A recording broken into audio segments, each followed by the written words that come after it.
Warning: the following content is not intended for children. Viewer discretion is advised. Welcome to Horror Homework, where we are going to watch horror franchises, and we're going to take some pit stops along the way.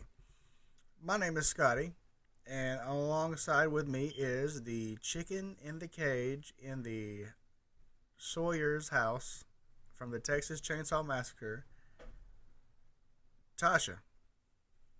Yeah, thanks for coming along this ride with us, for studying some horror movies with us. Obviously, we're going to be doing the Texas Chain Saw Massacre.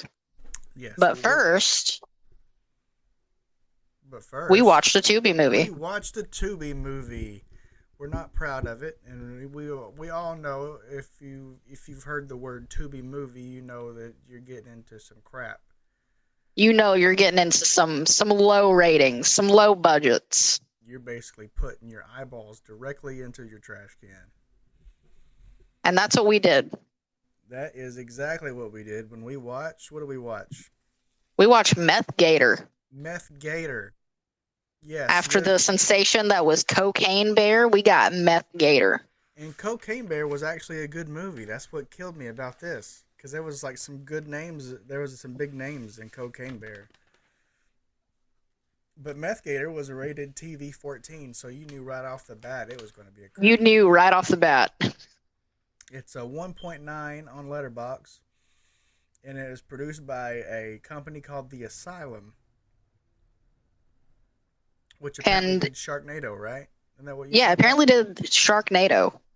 And I have never seen Sharknado, but apparently it has followers. It's got followers. It's got sequels. There's multiple Sharknados. I guess that's just a pop-up cult classic. But yeah, Meth Gator. I didn't find much about the budget on it, but you said you seen something on Instagram about a $2 million budget. Yeah, I saw a vague comment on an Instagram that said a budget of $2 million, which I'm really hoping is incorrect. Yeah, because there's just no way. Yeah, the graphics in there, the Meth Gator was really bad at times, and the blood in the movie looked like it was done on Microsoft Paint. So I'm really hoping that $2 million comment that I saw was incorrect, but that's all the information we can find. I did reach out to the Asylum on Instagram, did not receive a reply back. They probably do not want to give out their budget. Well, they probably know their movie's about to get raked through the garbage can in hot coals. Yeah, we're ripping the Gator a new one on this one. I mean, it was just a crappy movie. It was like the mayor had a weird vibe in the movie. There was a weird love interest that was forced in it. Yeah, for some reason there was a love interest, which, by the way, spoiler alert, if you want to watch Meth Gator, making out in front of her dad at the very end of the movie. Yeah, we probably should have mentioned this at the top of the show, but yeah, everything going forward is spoilers. We're going to spoil everything we talk about on this show. Yeah, if you watch the show, we're spoiling whatever movies we're talking about. So, yes. Meth had the weird makeout thing, and the Gator was also conscious enough to climb up a radio tower to knock out the radio walkie-talkies and stuff. Yeah, for some reason, the meth turned this gator from a regular alligator into a Caprosuchus from Ark Survival Evolved, if you know what that is. Dinosaur. This thing, it devolved back to dinosaur. Jumped up and took out a drone. Dinosaur times. Yeah, it took out a drone. It took an RPG and a firework straight down the throat. Straight down the throat, the RPG went. And it survived the RPG. Even though there was pink mist. Gator was nothing but pink mist. It survived. And it took a firework on Memorial Day to take it out. So is this a Memorial Day movie? So, yeah, I guess it's a holiday movie. If you choose to want to sit down and watch a movie on Memorial Day, you could watch Meth Gator, technically. I would not watch this movie on Memorial Day. And you said I didn't stick around shortly after. As soon as I seen the movie was done, it was done. But you said there was a Meth Gator song? There's a Meth Gator theme song, which you can find on Spotify just by searching up Meth Gator. They made a whole theme song for this movie. If this is your favorite movie and you're watching this, we don't mean to rag on your likes, your dislikes, but for the I masses, mean, you for like what you us, like, but you like what you like. We're not going to yuck your yum, but it wasn't our yum. It was our yuck. And hopefully next show we will have a better Tubi movie to review. We're going to do Blood Harvest, starring Tiny Tim. You may not as know a clown. as a clown. If you're younger, you may not know who Tiny Tim is. Tiny Tim sings the Tippy Toe Through the Tulips. Sang some songs in SpongeBob. Yeah, he did a SpongeBob song. Having Known for his time. high pitched voice, creepy sounding. Plays a ukulele. Yeah, plays a ukulele. He's a different cat, but I'm more looking forward to that movie. I think that'll be a little bit of a better time than Meth Gator. Yeah, I think that one's going to be interesting. But you know what? If your favorite movie is Meth Gator, reach out to us on our email and let us know. We want to know. Reach out and we want to know why. At horrorhomework13@gmail.com. If that's your favorite movie, we'd love to hear from you. Yes, we want to know what you like. You can't just say you like it and it's your favorite movie. You got to tell us what you like about it. Yeah, because we need to understand. I had to eat and do other things while watching this movie to even get past the movie. And there was a slap fight in the middle of what seemed to be a meth party. Yeah, not like a sissy slap fight, like a professional redneck. Like a professional redneck, yeah. It was a little out there. It was something. It was all over the place. Cocaine Bear was definitely like the best movie to come out of this whole thing. But yeah, you said that one had some big names in it. Yeah, it had some good names in it. Had a TikTok star cameoed in it for a scene. I mean, it was an alright movie. I liked it. The twist at the end was kind of comical too. So I've yet to see Cocaine Bear, so you got to watch Cocaine Bear. That would be the palate cleanser after watching this. I mean, I'm reluctant to see another animal on drugs film after this one. This one's kind of put me on edge, but Cocaine Bear's got some good reviews. If you ever want to reach out and try to regain faith in drug-related animal movies. Drug-related animal movies. What are we going to have next? What do we got? Ketamine kangaroo. We got... There was, Crack Raccoon? There was one? Is that a real one? I was just making I was just making up one. Crack Raccoon's a real thing. I think it's on Tubi. Oh my gosh. Tubi's got it all. But yes, next show we'll be reviewing Blood Harvest. So I'm more excited for that movie myself. Yeah, I'm excited for that. I want to see Tiny Tim because he's always given me the bit of a creep vibe. So seeing him as a clown, he can. I don't know if he tries to be creepy on purpose, but after knowing that he's a creepy clown, maybe it is a little bit on purpose. Well, he's also got some stuff. This isn't that type of podcast, but he's got some stuff in his. He actually is a bit of a creep. Well, I guess we'll do homework on that for next time. Yeah, we'll save that for next time. All right, but now we're getting into the meat and potatoes of the show. We're going to be reviewing scene by scene the Texas Chain Saw Massacre as we give you a little bit of info on the background and stuff as we review it. So yeah, the Texas Chain Saw Massacre, 1974, starring Marilyn Burns as Sally, Terry McMahon as Pam, Paul A. Partain as Franklin, Alan Danziger as Jerry, William Val as Kirk, Gunnar Hansen as Leatherface, Jim Sidow as the cook, the old man, and Edward Neal as the hitchhiker. This made $30 million domestically in the box office. It was made on a budget of $140,000. It depends on who you ask. Some say it as low as $60,000. Yeah, depending on who you ask. And there was also apparently ties to the mafia Yeah, there's somehow with all this ties money, to money laundering. the production company, and whoever produced this movie was basically a front for the mafia, and it was like a big money laundering scandal. They didn't get paid like they should have gotten paid. I think in Gunnar Hansen's book, he said his first royalty check from this movie was $17. $17. I mean, and John That's just Larroquette, wild. the guy John Larroquette who does the opening scroll, who does the narration for the opening, he didn't even get Yeah. paid any cash. Wow. He just wanted he wanted weed. He wanted weed as his payment? He got paid in weed. I mean, this was the 70s. I mean, it's pretty wild. I mean, the amount, so little, how what went into this, and then it just came to be like a massive juggernaut of a movie. Yeah, this is a cult classic of a movie. I mean, it's my favorite horror movie.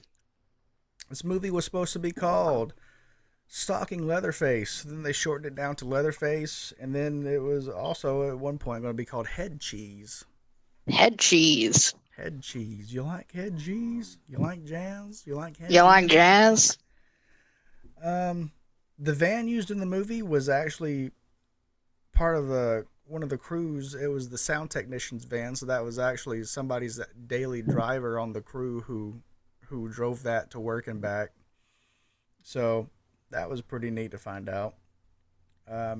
There's some other things we'll mention as we go along in the deep dive in this movie.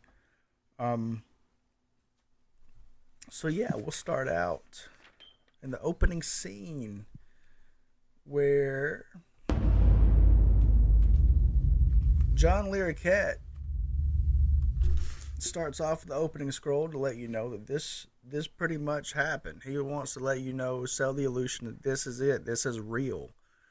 Yeah, and people for a long time thought that this was real. Yeah, this was the Blair Witch Project. If you know what that movie is out there, this was the Blair Witch Project before the Blair Witch Project.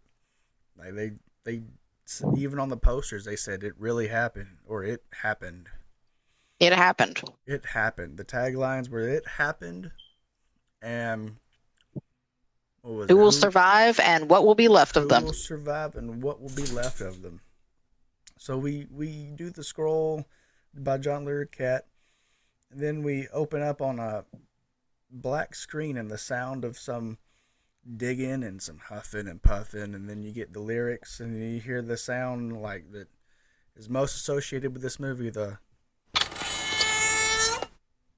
Can't hear that without thinking of the Texas Chain Saw Massacre. yeah, you hear that a few times. And candidly, they say that was the hitchhiker taking photos of his artwork as he had that dead body splayed up on the headstone, tied up and stuff.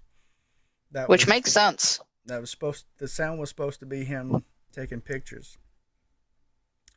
So we open up on the black screen and the sound of someone digging and some weird sounds, and suddenly you hear what appears to be a camera sound that flashes, and you open up on a decayed body popping up on the screen, and we pan out to a daylight and a body displayed at the cemetery with the radio conversation in the background conveniently playing.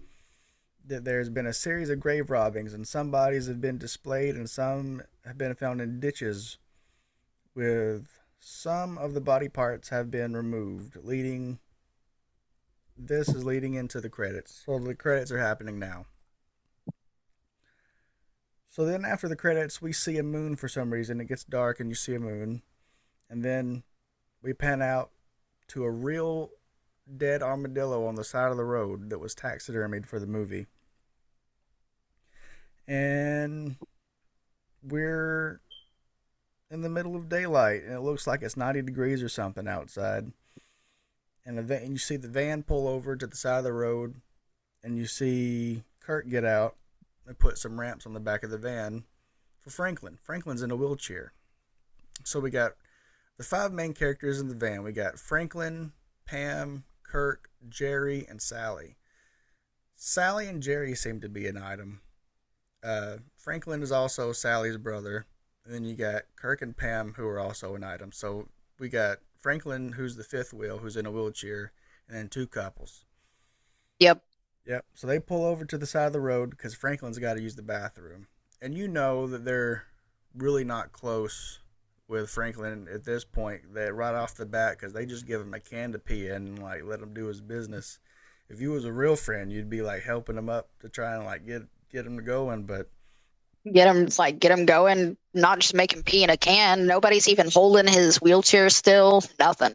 nothing. So he's just sitting there on the side of the road peeing into a can when all of a sudden a semi truck comes by, and the power of the wind from that semi truck whizzing by knocks him down the hill, and he's rolling down the hill. The can goes up by his head. He throws the cup, uh, and he lands in the ground, and Yeah, he goes rolling down the hill. he just goes rolling down the hill, and then he gets back in his wheelchair. Which, I mean, nobody helps him back in the wheelchair. He just gets back in his wheelchair. Then they all get back in the van, and then they just start griping about the heat. It's so hot. All this heat is so hot. They're all covered in sweat. They're all covered in sweat. This is the beginning of the movie. So they didn't take any showers or anything this whole movie. So no change of clothes. It really was that hot out there. Yeah, it was 115 degrees on these shooting days, and the van had no AC, so they were all up in this like oven sweating. So you knew they were hot. So they all start talking about how hot it is, and then Pam starts talking about Saturn being in retrograde at this point, and a bunch of zodiac stuff. And Jerry, who's driving the van, is like, "Are y'all buying any of this? Like, do y'all really believe this stuff?" So Jerry ain't getting any of it. The gang finally drives by the old cemetery to find out if Sally's grandfather was one of the ones that got dug up. That's the whole reason they're on this trip, was to make sure that their grandfather. Make sure his grave is still intact. Make sure it's still intact. So they get to the graveyard finally in Texas, and they get out, and then Franklin gets out, and then he hears this old man like in the graveyard saying, I wrote it down. He's like, "They say it's just an old man talking. You laugh at an old man, but there's them who laughs and then them who knows better." And then that just ends there. So you find out that Sally's grandfather's not one of the ones that were dug up. His grave was still intact. So they get back on the road and start heading back to where they came from, I guess. Everyone starts making faces and complaining about the smell now. It's hot. It smells bad. And then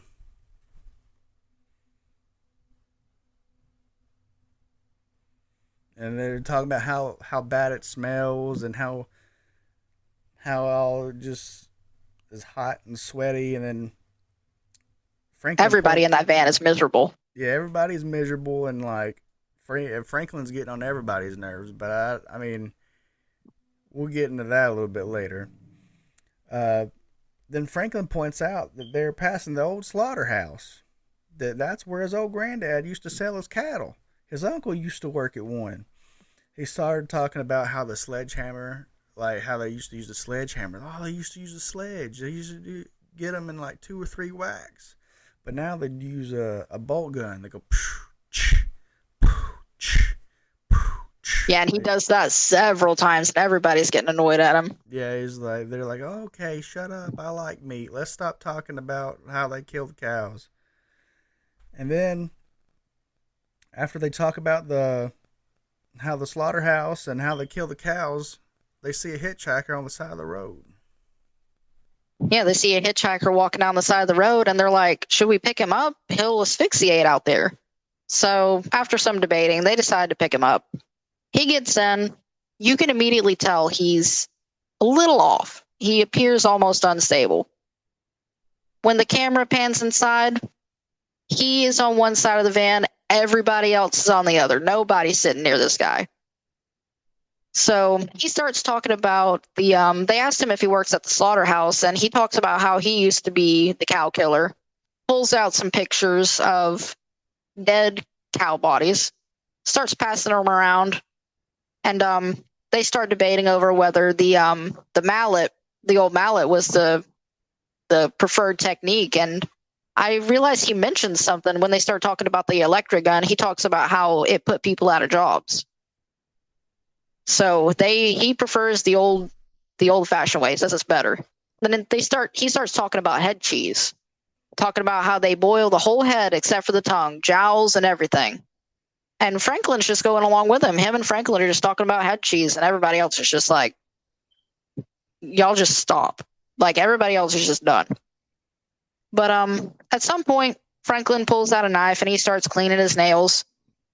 The hitchhiker's face lights up. He eventually snatches the knife away from Franklin, takes it, and slices his own hand right open. Which would be red flag number 1.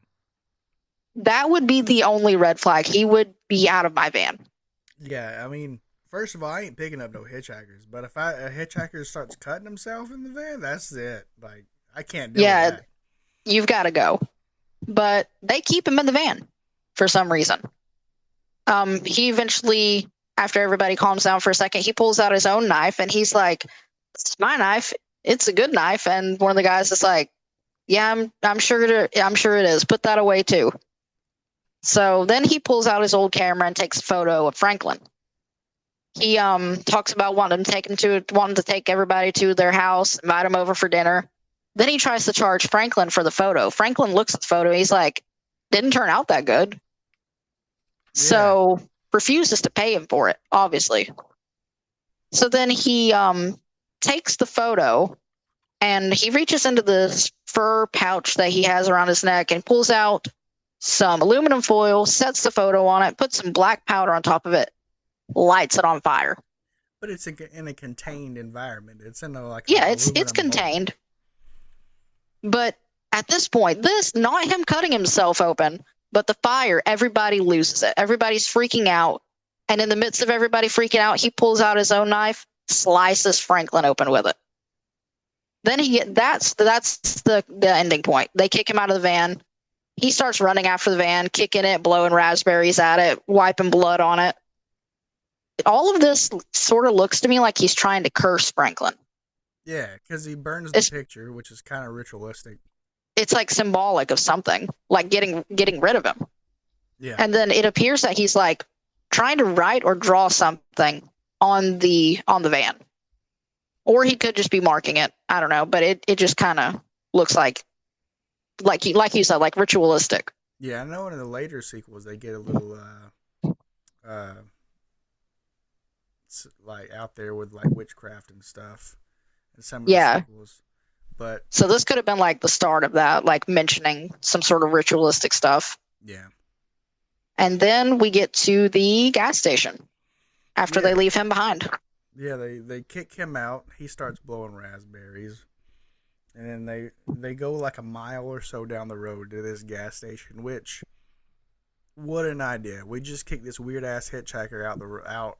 Let's just go right down the road to a gas station. He ain't never going to catch up, right? So they go to the gas station, and there ain't no gas. Ain't got no gas, but we got plenty of got no gas. You got to stay here to the truck. Truck will be here in a few hours. Just stay put. And then Franklin starts asking about the old Franklin place, his grandpa's old place. He's like, you know where that place is? It's should be right up the road. I think it's right up here. And he's like, yeah. The old man's like, yeah. There's an old man at the gas station. He's like, maybe you not ought to go up there. Maybe y'all should stay right here. A lot of folks around here don't like people company, and they don't mind showing you. He's like, y'all need to just stay right here. And that's a lot of foreshadowing. I mean, he's literally warning them not to go onto other people's property and mess around. Yeah. He's like, you don't know to go play in old buildings. The girls that are with y'all, might not like that. Just stay right here, have some barbecue. But Franklin talks everybody into going to the old Franklin house, even though they're low on gas. And, because apparently it's just right down the road, so they go to the old Franklin house after talking to the old man at the gas station. And they did get some barbecue, though, while they were there. And when they get to that old house, you can see Franklin sort of eating on a piece of barbecue, which, what did you tell me that you found out that that was supposed to be? So in the commentary, the director said it was supposed to be a penis. That's in his mouth. A human penis. Human barbecue penis sausage in his mouth. So Franklin can't win for losing. He's already fallen down a hill, gotten tossed out of his wheelchair. He's down a hill. He's probably got pee all over him. Yeah, and all of his friends and like his sisters treat him like dicks. Treat him like crap. Yeah. He's scuffed up from going down that hill. He's gotten cut open by some random guy that they let into their van. I wouldn't be acting like Franklin, but I mean, I understand his upsetness. Like, I understand. I mean, he's been through a lot already. So I'm going to admit I used to be a Franklin hater because he gets on my freaking nerves. But I can get it. Yeah, I mean, he can get a little annoying with the way he goes about stuff. But there's a reason why he's upset. He was immersed in this role. From my understanding, everybody hated working with him because he acted like Franklin the whole time. He was fully method acting. Full method, yes. Even Gunnar Hansen said he wanted to kill him a few times. Which, that's a lot. If you see how Franklin talks and acts, that's a lot all the time. Yeah. But apparently he was the only one who got a paycheck. He was the only one who got paid up front for, like, acting in the movie. Which is wild. Everybody else got the shaft on that one. So anyways, we get to the old Franklin house, old dilapidated house, covered in kudzu and vines. Everybody goes inside, leaves Franklin outside by himself. He's outside for a bit, just staring at the blood on the side of the van. Just like, I guess, wondering what's going to come of that. Yeah. Then it pans back inside to everybody. They're walking around, laughing, goofing off. And there's this really unsettling scene of a pile of spiders in the corner of the ceiling. Yeah, they make a weird noise, too. Yeah, they may put like a bunch of skittering noises. It makes your skin crawl. Yeah. One of those really unsettling scenes. But then Franklin rolls into the old house, yelling about them, laughing, and how it was going to be fun and stuff. And he's like blowing raspberries, and he's all ticked off.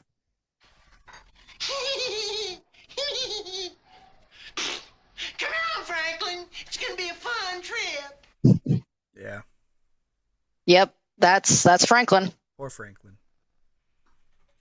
But it sounds like he didn't want to be part of it. They talked him into going. Yeah, they talked him into going, so he didn't ask for any of this. So you got to feel bad for him. To be fair, I don't feel bad for anything that happens to these people after this point because the way they just do Franklin wrong. Yeah, I think at this point, the only people I feel bad for are Franklin and Leatherface, but we'll get into that. Yeah.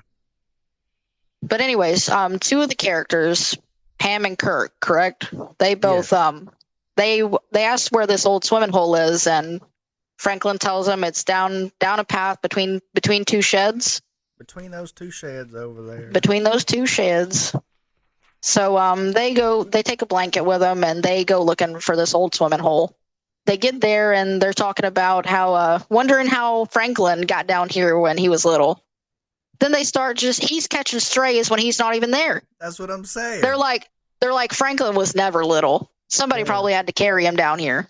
And they're like, no, that didn't happen. Franklin was never little. When he was little, somebody carried him. No, he was never little.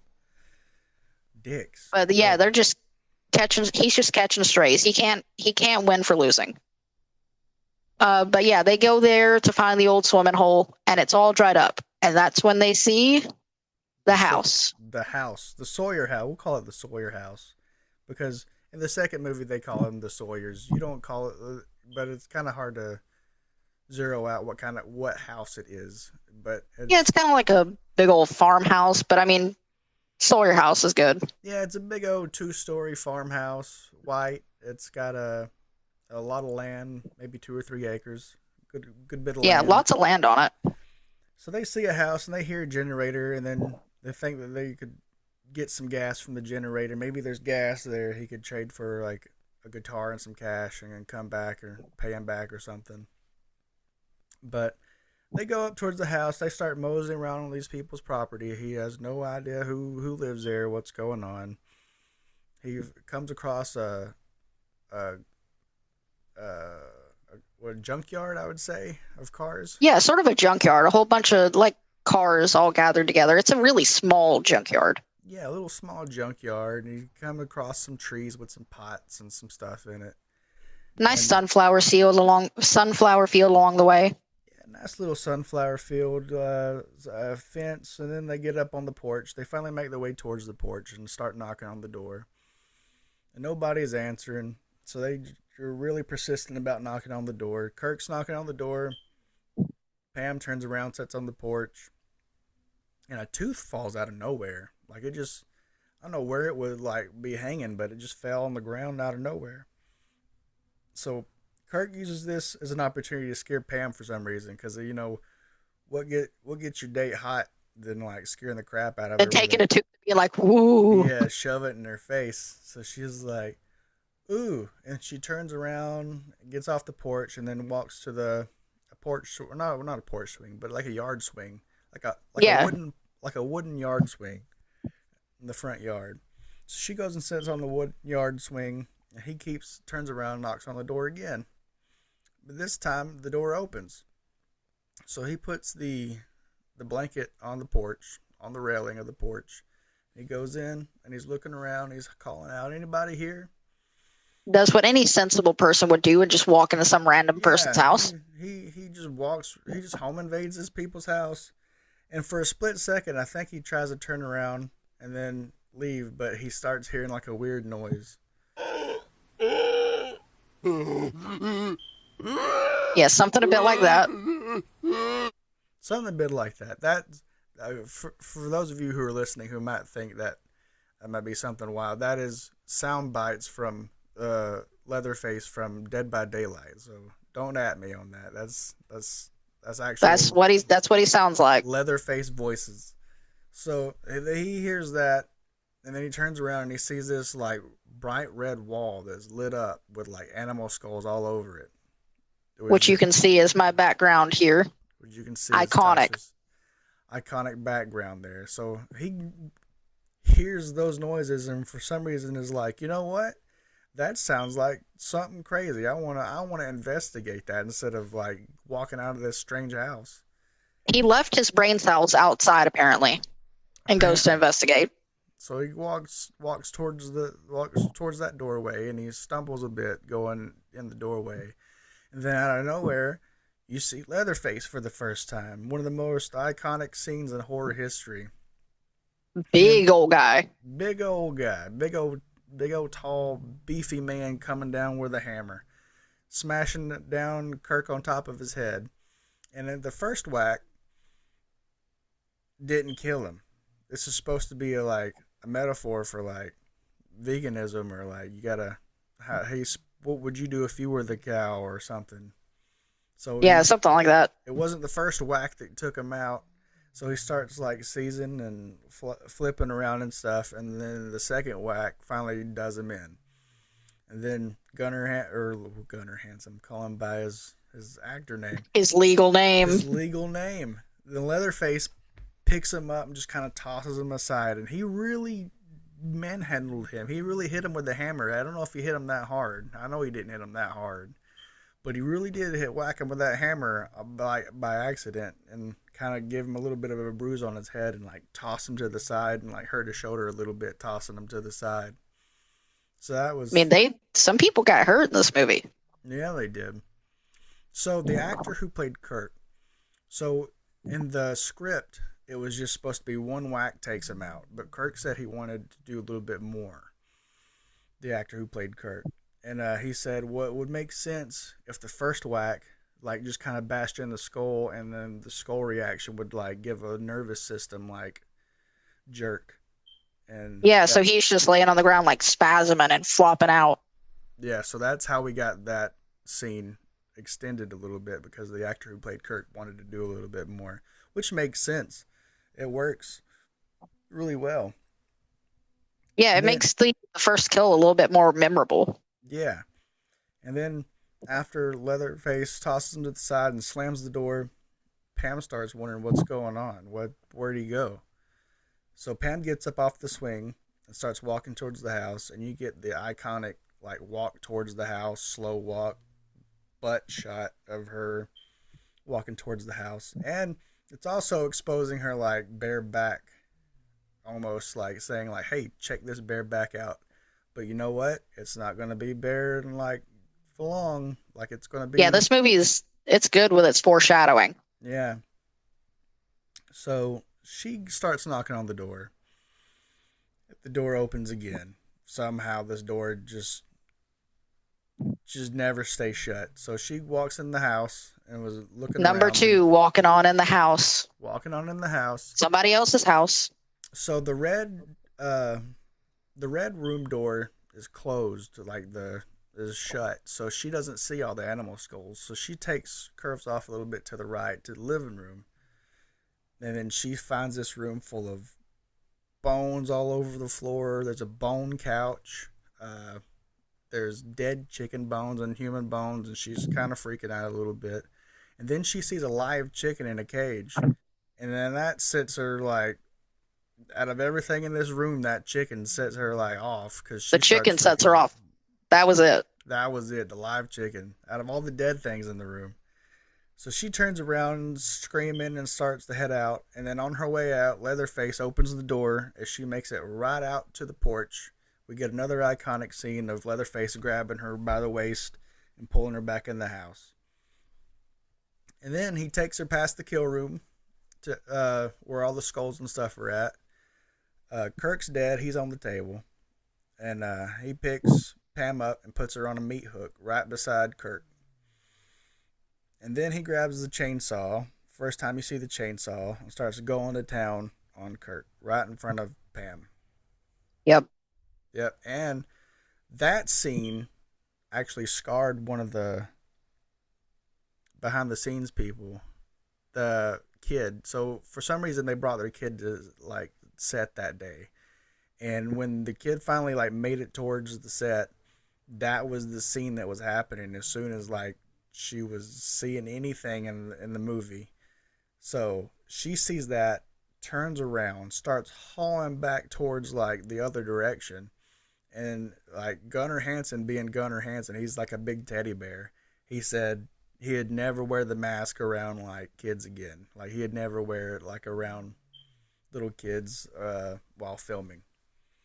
So, I mean, at the time, that would for sure scar you. But I mean, you look back on it and be like, I was there for that. Yeah. I mean, yeah. And that would be kind of cool. Yeah, it'd be kind of cool. And we never see the hook go into her back, correct? Yeah, you never. So a lot of people say that they claim that this is one of the goriest and bloodiest movies they've ever seen. And like they say that it's really not. You see the hook going into the back. The hook does not go. You don't see the hook going into the back. Your head fills in the blanks. So you kind of yeah. As far as our research served, like it was something between her legs that was holding her up. Yeah, like which was like super painful for her. Yeah, it was like a pair of like pantyhose or something. Yeah, and we never see that because Leatherface is kind of like conveniently blocking that area, so it really does look like she's on a hook. Yeah. But yeah, your brain just kind of fills that in. At first, I thought it was one hook. Looking back, like in my head canon, I thought it was just one hook, like in Dead by Daylight. But it's like two meat hooks, like a actual like thing you would bleed like out you'd see in a slaughterhouse. Yeah. So that was pretty cool rewatching it again for like the 1000th time and to see that and actually doing homework. Yeah, I actually rewatched the movie this morning so I could have it fresh in my mind. Yeah. But I've watched this movie. Yeah, it's always a good rewatch. So he goes to town, starts carving him up, and then you go back to Franklin, Jerry, and Sally out by the van. Yep, we go back to them by the van. Jerry is out there. Like we said, Franklin, he can't stop losing. So Jerry is taunting him about how the hitchhiker's going to find him. He's got his address. He's going to come kill him. He knows where he's at. He's going to get you. I gave him And, your zip code and everything. Gave him your zip code and everything. He's going to come get you. But, and then Franklin is like obviously freaking out. But he's also still looking for his knife. He blames Sally for taking it. She did have it last, though. Yeah, she did have it last. But yeah, so he just blames her for taking it. But then you see Jerry, he decides he's going to go look for the same swimming hole. He leaves Franklin and Sally by the van. Sally starts looking for the knife. She can't find it. She's ticked off. Franklin's ticked off. And then he just starts going, "Are you mad at me?" Because he feels bad for being like a third wheel, fifth wheel, whatever. Even though it sounded like they wanted him to come. They talked him into going. Yeah. But yeah, he's like, "Are you mad at me?" And she says, "No, I'm not mad at you." But then we pan back to Jerry yelling for Kirk, going through all the brush, looking for the watering hole, looking for them. Then we go back to the van. They're talking about Sally's trying to console him. They're talking about asking whether the hitchhiker is going to be looking for him. Because at this point, he thinks he's going to die. He's got his zip code. Yeah. But the sun's going down now. Jerry's still looking for Kirk. He gets at the house. Of course, after peeking through, slamming on the door a little bit, he walks right in. Walks right into somebody's house. I just can't get over all these people just walking into somebody's house. It's really a home invasion story. It's a home invasion story. It's never really explained, but even in the subtitles when you're watching the movie, before he goes in, you can hear like weird giggling noises. Yeah. And the subtitles will even say giggling noises. And for some reason, that leads him to walk in. He thinks Pam and Kirk are playing games with him in somebody else's house for some reason. So he walks right in. Well, he sees the towel. Or not the towel, the blanket. I forgot about the blanket. He does see the blanket draped over the side, so he's like, I know they're here or they've been here. So then he just walks right in. He goes into the slaughter room or the kitchen, whatever it is, and he's looking around, and eventually he opens up this, like one of those big box coolers. Like a deep freezer. Yeah, deep freezer sort of thing. And what's her Pam? Her body like jolts up at him. Yeah. I think she's still alive at this point, but like her body jolts up out. It's like a big jump scare. Yeah, and the actress who did conventions, who played Pam, said was really a pro that Pam survived. She thinks in her headcanon, she lived. Her headcanon is that she was still alive and conscious when she popped out, so there's a chance that she could have made it out and still survived. I, for one, don't believe that, because I just don't see how she got out of that freezer and got away, but yeah, that's her headcanon, I guess. I mean, when she popped out, her body was turning colors, so I mean... Yeah, she was pretty pale and almost bluish, and she was like spasming a little bit. But that distracts him. Leatherface comes in, hits him over the head, and just leaves his body there. And then he goes to look out the window in their living room. He's like looking around all like sketched out, probably wondering how many more people are going to be wandering in his house. Where's his family? Why is he here by himself? And then it does this weird zoom in on his face. And he's like licking his teeth. And he's got like these weird jagged teeth. Every single one of his teeth are jagged. What do you think he's thinking? Like, what do you think is in his head at that point in time? I think he's thinking like, why is this happening? Where's my family? Why I'm here by myself and these people keep walking in.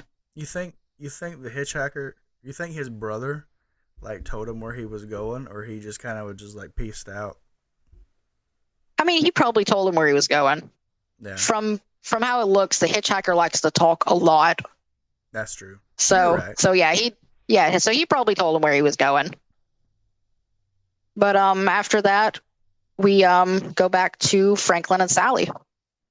Yeah, out by the van. At this point, it's dark. It's nighttime. Yeah, it's pitch black out now. It was midday. It was like the sun was just going down when Jerry was out on the prowl, but now it's like dark, almost pitch black outside. And then you hear Sally honking the horn, calling for Jerry. Jerry. They only care about Jerry at this point. Yeah, it's only Jerry they're calling for. Yeah, and Jerry. Screw Pam and Kirk. So they just want to get Jerry and get out of there. I don't know if they were all friends or maybe they picked up Pam and Kirk on the way up there. Who knows? They were other hitchhikers. Who knows? Who knows? But they keep honking the horn, and Franklin's got the only flashlight, and Sally wants to go looking for him, but Franklin wants to go back to the old gas station with the old man, try to call somebody. And Sally really wants to go, and Franklin's like, well, hold on. We won't go anywhere just yet. We'll honk the horn one more time, and we'll call out for him, and if they don't come back, then we'll go to the gas station and call for help. So he goes to honk the horn, and then he realizes the keys aren't in the van. They took the keys with them. They took the keys with them, Sally, is what he says. We gotta get out of here. So she's determined to go look for him, and Franklin really wants to go, but she's like, I can't push you up that hill, Franklin. And he was like, well, let's just stay right here. And she's like, oh, well, I'm going to go anyway. Or you can keep the flashlight. And he's like, well, hold on. So he starts wheeling after her.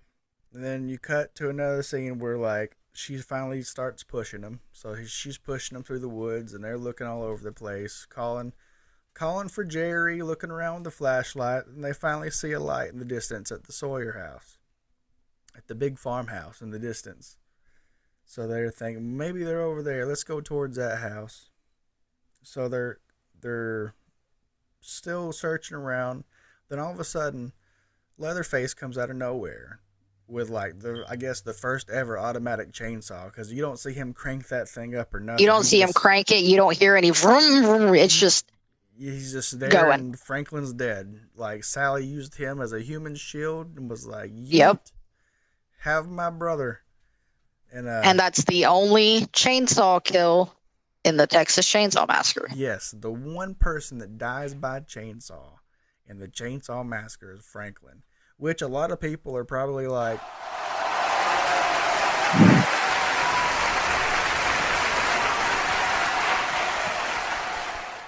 but I don't see it myself. I don't know. I feel like I'm on Franklin's side at this point. Yeah, he didn't ask for this. Looking at it with retrospective and like trying to feel sympathy for Franklin. Hold on, my dog's up on the table trying to get to my dog cameo that I had. We almost had a Pickles cameo. What was I saying? You were talking about how in retrospect you can see how I could see like if you're looking back and like looking at everything from the eyes of Franklin, knowing that he got drug along on this thing, like you could say that he was a crappy person for being annoying and stuff, but I mean, he's kind of got a point. Everybody was treating him like a dick. I mean, he's had it rough from the very beginning. And all he was trying to do was just like be a part of the adventure, even though he was like drug along. But anyway, he got yeeted. So Leatherface starts chasing Sally after she like books it off in the woods. So the actress who played Sally did not want to run a lot. She was like, I can only run so fast, all right? So Gunnar Hansen actually had to, like, the scenes where you see Gunnar Hansen or Leatherface, like, in the woods and stuff and the trees, was really him just, like, buying time for the actress who played Sally to, like, run a little bit further ahead. She was, like, moseying along, and he's just having to be back there chopping brush. Yeah, just chopping up brush and getting limbs and stuff out of the way. So she runs towards the Sawyer house. And, you know, in this home invasion or not, like the other people, like it kind of makes sense for her to go through the house this time because she's getting chased by somebody with a chainsaw. Yeah, she's getting chased, so at least she has a reason. Yeah, she has a reason to bust up in this stranger's house, but she don't know it's his house. So she busts up in this house, and for some reason, instead of going out the back door, she closes the front door and locks the front door. So he's like, there's some time of him just like carving up the front door. So instead of going out the back door, trying to find like another way to exit, she goes up the stairs into another room and sees like the grandpa and grandma just sitting there in a blank wooden room with one light, just And I staring think at there was a each other. dead animal in there too. Yeah, there might have been a dead animal in there. They're just. But I mean, in that house, where is there one? I mean, And at this point, you think you're just looking at a couple of like corpses because they both look dead. Grandma's definitely dead. She's a skeleton, like literally rotten. Like that's a real skeleton. it's a real skeleton from what I saw on a comment where somebody messaged Ed Neal on Instagram. He Yep. said that was a real skeleton. They got it for $100. It was from India. Could you imagine buying a real dead body for $100? Real dead body for $100. Imagine you die and your body just gets sold for that little. Things were so much like sketchier and like under the radar back then. Anyway, so she starts freaking out after seeing that. She's screaming still at the top of her lungs. She starts going down the stairs, and then Leatherface has made his way in. So he's going up the stairs. She screams, he's screaming, they're all screaming. And We're she's all like, screaming. They're all screaming at this point. So he is like, you know what? Sally's like, you know what? There's a window. I'm just going to dive out. There's a window. So she dives out the window. And then Leatherface like turns around and starts chasing her again. They're back at the Scooby-Doo chase scene. And then they get to the gas station. They finally make it back to the old man's gas station. She ran to the Sawyer house, and now she ran all the way to the gas station. Yeah, we've ended up back at the gas station from earlier on in the movie. So she runs in and she encounters the old man that was working there earlier. The one they ain't got no gas. So he gets her in there and he closes the door. He helps her up, and she's like catatonic at this point. She's shaking all over. She's barely intelligible, talking about he killed him, call the police. And he tells her there ain't no phone. Ain't nobody out there either, he says. There ain't nobody out there. But at some point he like holds her and he's like stroking her face all creepily, and he's smiling. Like you can sense something's a little bit off. Yeah, this whole family's really touchy-feely. Yeah, very touchy-feely. But he leaves her alone for a minute, and she's like alone and shaking, and she like looks over, and you can see like this open stove sort of thing. I'm not really sure what it is, but it's like open, and there's meats all in it, like hanging there. Yeah, something like a smoker, some sort of open stove. But you can see it's filled with like meats, sausages. But then the door opens back, and you can see the old man's truck come up to the door. And you think, okay, he's going to help her into the truck. They're going to leave, find help. He pulls out rope and a burlap sack. And she's like, what are you doing? And he's like, now you just calm down now, and like trying to like calm her down like she's a scared animal. And then he attacks her with a broom. A real broom, by the way. A real broom that you told me. Like she literally got bruised with this, right? Yeah, they had a prop broom that just wasn't like making the scene, because I guess it was like rubbery and it was just not looking well. Yeah, it probably didn't sound all that good either, because this movie was really sound forward. Yeah. So Sally was just like, you know what? Let's just use a real broom. And then Jim Seidow, the actor who played the old man, he really felt bad about like hitting her. He really didn't want to hit her, but like the Toby Hooper was like, we got to get this shot. You got to get the shot. Just smack her with the freaking broom. Yeah. So yeah, he starts going to town on her with this broom, and it breaks. So he's just got this broom handle, and he's still like, he gets on top of her and he's like smacking her with this thing, and he knocks her out with it. So he ends up tying her hands behind her back and stuffs a rag into her mouth, which you told me that was a random ass rag they just found on the scene.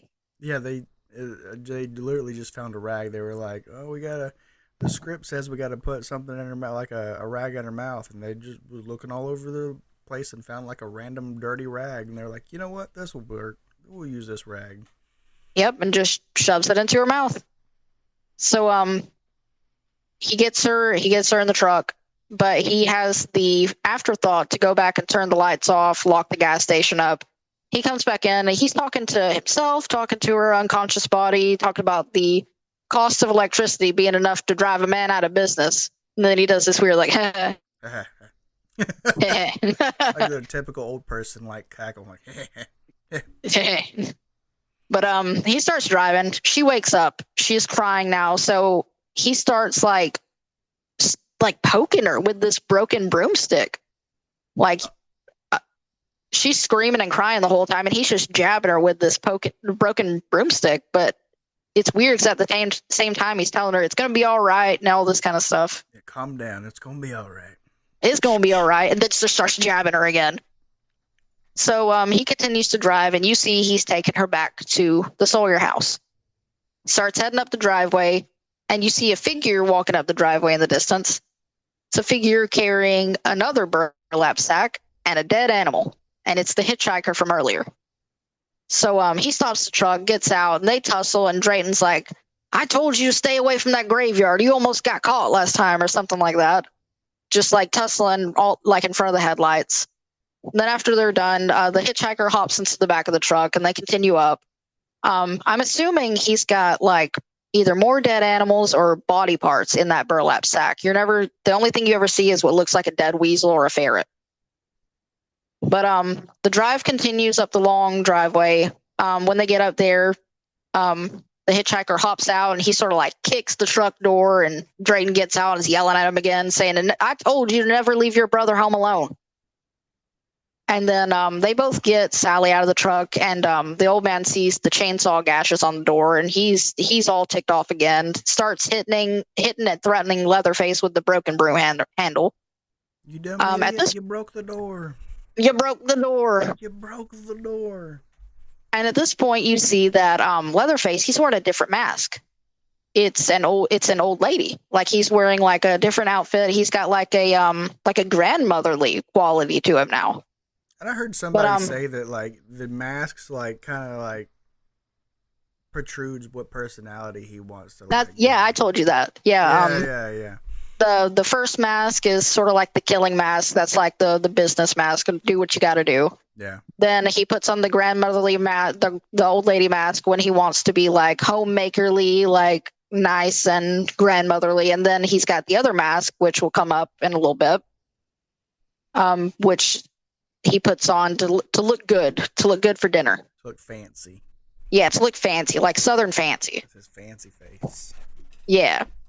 But as he's threatening Leatherface with the broom handle and berating him and stuff, the hitchhiker takes the hood off of Sally, and she sees who he is, and they see each other, recognize each other, and he's like poking at her and laughing to be like, I thought you was in a hurry.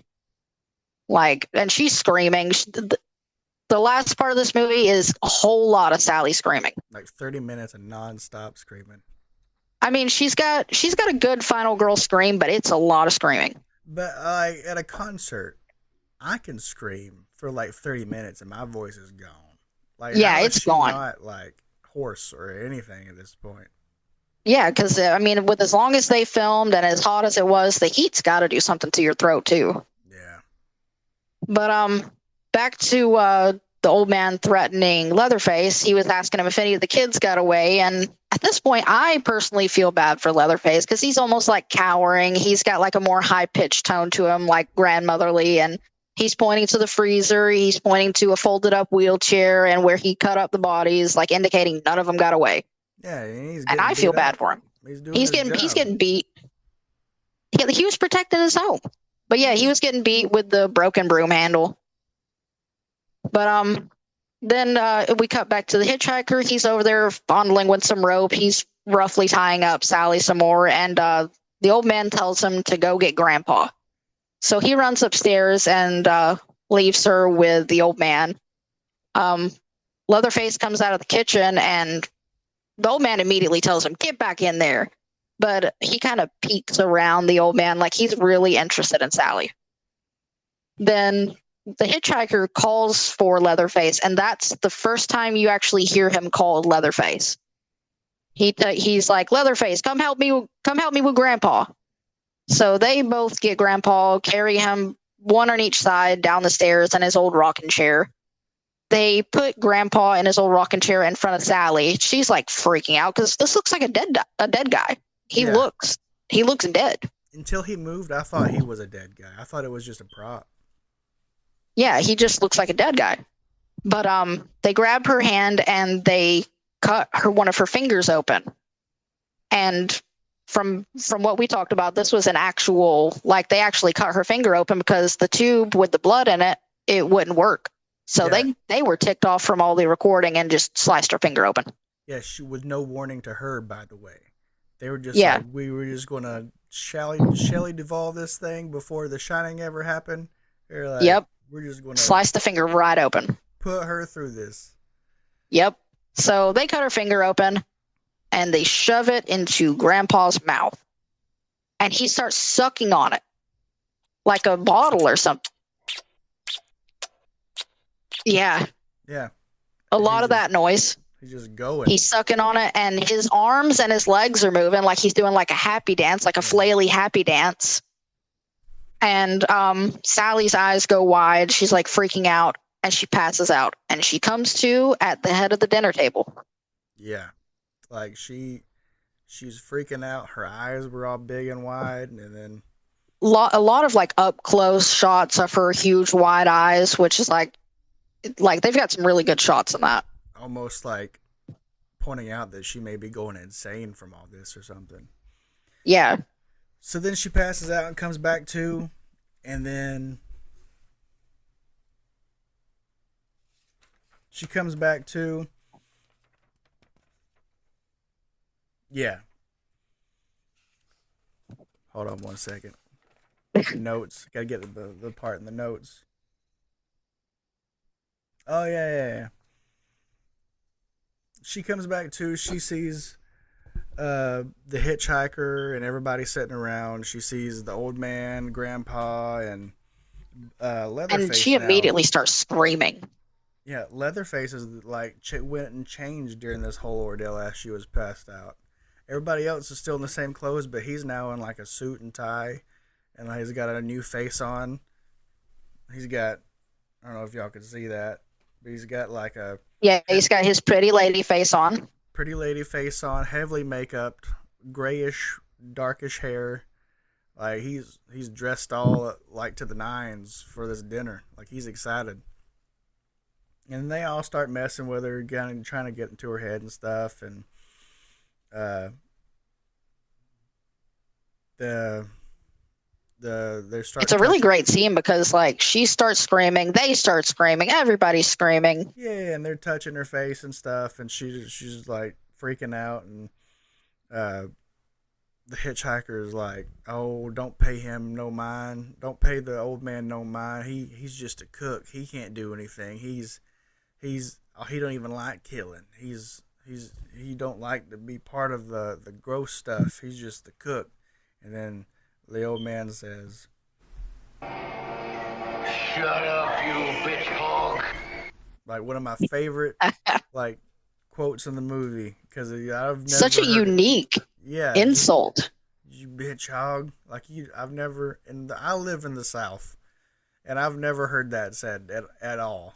And that's just, we might have to incorporate that. We need to bring it back. Yeah, you bitch hog. I'm gonna start saying that to everybody. Everyone, they upset me. You shut up, you bitch hog.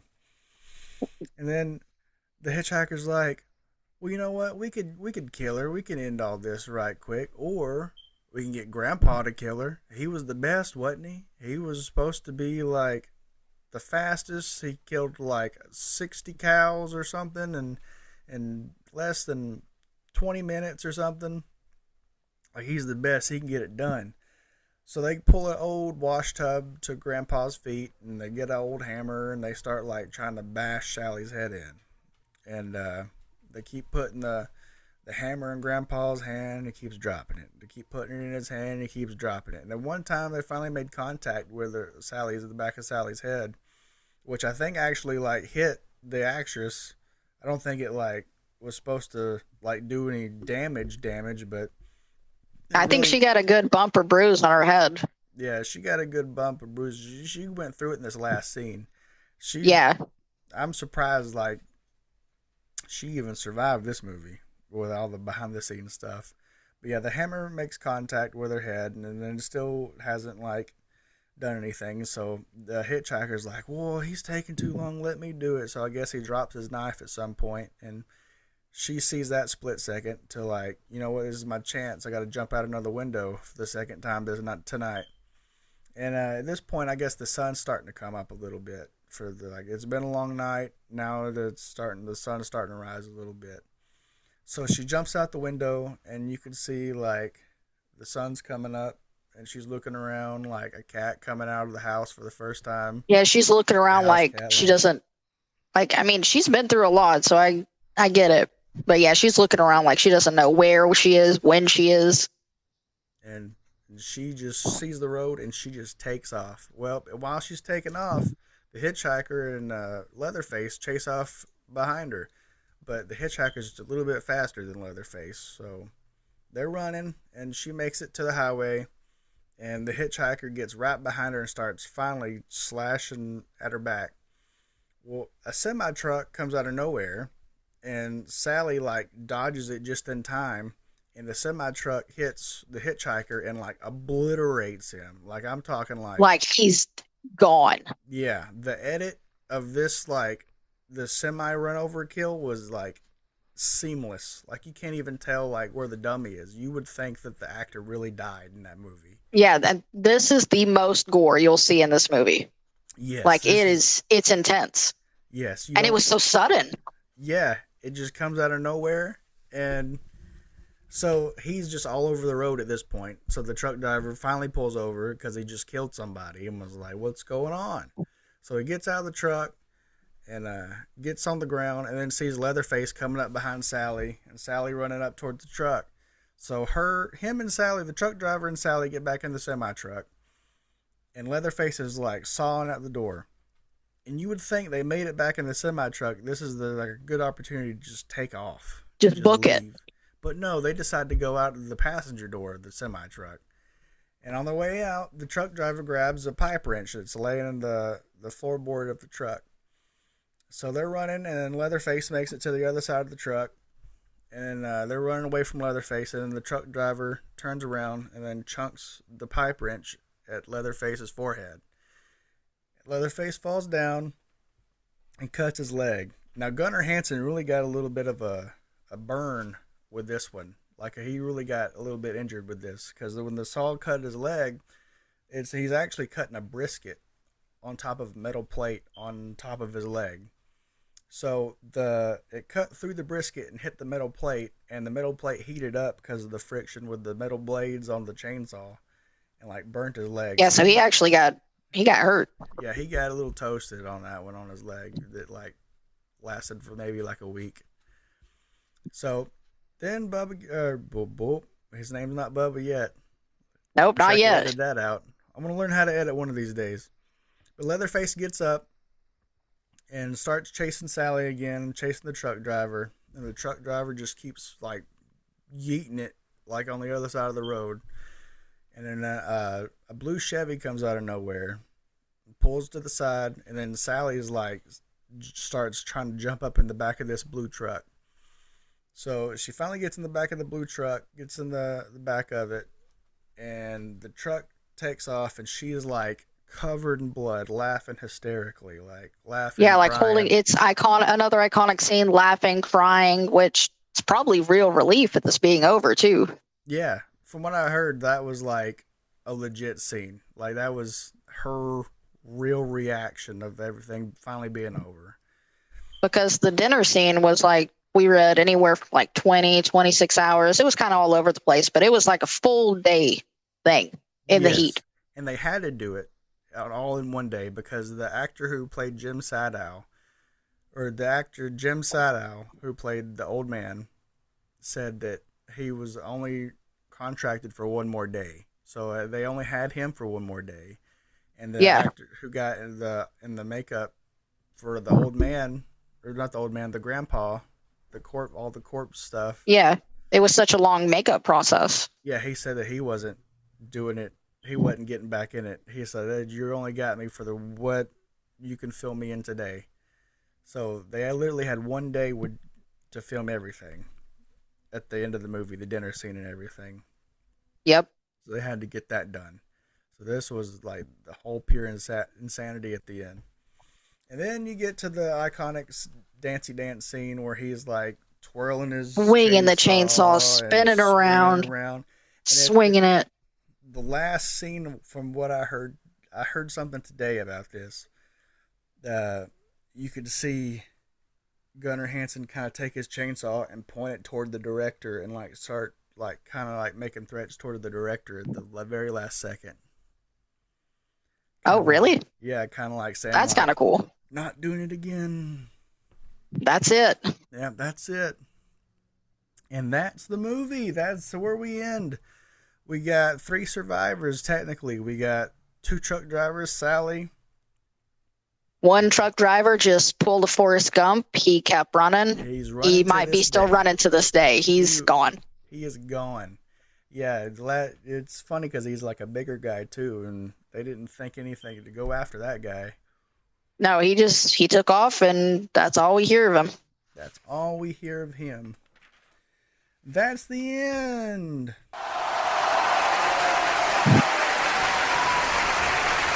We made it. We made it. So, got a couple of questions for you. We'll start off with, who would you marry, who would you kill, and who would you F out of the family members? All right. This one's easy. Yeah. Immediately killing the old man. Okay, I got that too. Yeah, he's not my type. He's going down. I mean, you can't trust him either. Like he could. Yeah, you can't trust him. Mood one time and then want to kill you the next. Yeah, all of a sudden he's like jabbing you with a broken broom handle. I'm not trusting him. Yeah. But I guess I would probably sleep with the hitchhiker. Yeah, I got that. I mean, too. he seems like it might be fun. I mean, he's up all night, up all day. Apparently. Yeah, but I mean, no matter who you choose for any of these, they're all gonna stink. Yeah. They're all stinky. So you can't win for that. But I'm marrying Leatherface. Well, I think out of all of them, he might take a bath. He might take a shower like every once in a while. I mean, yeah, because he dresses up for dinner. I feel like he might take care of himself a little bit more. And he stays home. He's not going out and like robbing graves or anything. Yeah, he's not dealing with like decrepit, like dead body, like decomposed dead bodies. I mean, yeah, he's cutting people up if they come in his house. Yeah. But a home invasion. But yeah, I'm marrying Leatherface. Yeah. What mask? What mask would you marry him in? I feel like he would have to, on the day of our wedding, he's wearing the pretty lady mask. And then he can put on his old lady mask and take care of the house and be all like grandmotherly. That's fine. That's what's up. That's the safest option. I'd go with that too. All right. So, do you think Leatherface is evil, or do you think like one of the members of the family is more evil than the other? I don't think Leatherface is evil, because I mean, he was raised to protect his home. They came in his home. He was defending his property, and it seems like he might have some sort of like mental disability of some sort. Yeah. So I don't think he's evil at all. I mean, this is how he was raised, and he was protecting his family and his home. Yeah, I mean, if you look at it without the horror movie aspect, it is like a home invasion type. Yeah, it's a home invasion type deal going on, and he's just standing his ground. Texas is a stand your ground state. Yeah, but I do think out of all of them, the old man is the most evil. Because yeah, I feel like he might be the most evil, but I also feel that maybe like he lost his job at the slaughterhouse or something. Because remember, he was talking about how the electric gun thing took jobs away. And the old man was talking about, you got to do what you got to do. Well, that's true. But the hitchhiker was said that his grandpa and his brother worked at the slaughterhouse. He didn't say his dad worked at the slaughterhouse. That's true, but I mean, I guess it never really prefaces how they're related. That's true. It doesn't really.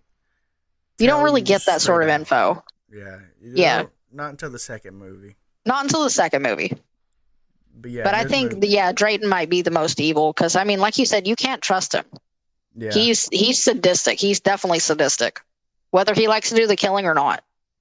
Do you think the family could get off on an insanity plea if the three survivors got to the cops and they finally got them behind bars, got these people behind bars? Do you think they could get off on an insanity plea? I think that the hitchhiker would get off on an insanity plea, but he would not say he's insane. Yeah, they'd have They to would point him they would just look insane. at him. Yeah, I feel like Leatherface might be sent to a mental institution because, again, I think he has a disability of some sort. yeah, I could see that. And I feel like Drayton would he'd probably get fried. He'd get the chair. This is the 1970s. He'd get the chair. This was before the Yeah, injection. because he'd probably stand his ground. He'd probably be like, "You got to do what you got to do to make money." Yeah, and put us out of jobs. We got to make do how we got to make do. They'd ask him his last words on that electric chair, and I feel like he'd call everybody there a bitch hog, You bitch hogs, y'all all did this to me. and then he'd get fried. Would you rewrite this movie somehow? I originally thought no, but now that I'm thinking about it, I feel like they should have just driven away in the semi truck.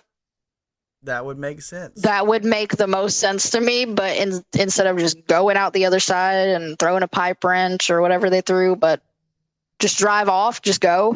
Yeah, and then you could have all your shitty sequels still, even with that ending. Yeah. But Just- I would have the semi truck driver just whip out a gun. This is how I would rewrite it. Whip out a gun and just like murk Leatherface in the face. I know you've got a particular brand of hatred That's for the second movie. Perfect movie. This is the perfect movie if everybody just dies at the end, because then you wouldn't have like 5 or 6 shitty sequels. Well, I love the second movie. I know you. It's like that scene from The Clockwork Orange where they're holding the eyes open. That's you. No, that's With the second movie. The fourth movie. I haven't watched the third or the fourth movie, but I've heard some things. The third one is a bitter pill, but the fourth one is like, you'll have to see. You'll have to watch this. That's going to be a whole chore, I think. But we'll be going down that road so you guys don't have to. Yes. That's what we're here for. Yes, we'll be doing these every 2 weeks. If we can get up to 100 likes, if we can get up to 100 views, we might start like wrapping these out like every week. Yeah, we can start putting them out every week if these start popping off. Yeah, but right now we're going to keep it every 2 weeks. So, Pickles, my dog is still trying to get up on the table. Can we get a Pickles cameo? Can we get a Pickles cameo? If we stay on long enough, we might. I saw his ears earlier. That's about all we got. That's about all we got. All right. Well, that is it for the episode, I believe. Anything you want to add? What was your final thoughts on the movie? Well, like I said before, this is my favorite horror movie. I think it's perfect. 10 out of 10. I think it's great. That's my thoughts. Like, I just love it. It's nostalgia. I grew up thinking that it was real. I was terrified of this movie at first because my parents told me it was real. Did you see this one first or the remake first? I saw the remake first. I did too. Because I remember, like, they have more graphic scenes of like bodies in the beginning of the remake. Well, at the beginning and then the ending of the remake, for future spoilers, it's like almost like news footage, almost like it's exactly police body. It cam seems stuff. like super real, and I mean, I know we'll get into this when we get to it, but like the scratches and the fingernails, like I was convinced it was real, and then I watched the 74 version when I was old enough to, and that's just my favorite. Yeah, this is I like put this on in the background. I would say it's a good background movie, but it's not, because I always like stop and like watch it all the way through instead of like doing stuff. So it's not a good background movie, but it is definitely a good movie to sit down and watch. Yeah, and it's not that long. I mean, it's goes by pretty quickly. Yeah, Before you know it, you're at the end. hour and 20 something minutes. Yeah, it's a pretty quick ride. Yeah, it's a good one. It's a good one to watch, especially closer to the Halloween holidays and stuff, and during the summertime when it's hot outside. Yeah. All right. Well, how are we going to determine our future movies? Is eventually we're going to get a wheel, kind of like the Wheel of Fortune, but a lot smaller, and we're going to write in what we should do as far as franchises. We're going to do this whole franchise of Texas Chainsaw Massacre. No matter however many they are, we're going to watch them. Yep. And we're not going to skip around. We're going to go in order, so you can check out the Texas Chainsaw Massacre 2 in 2 weeks.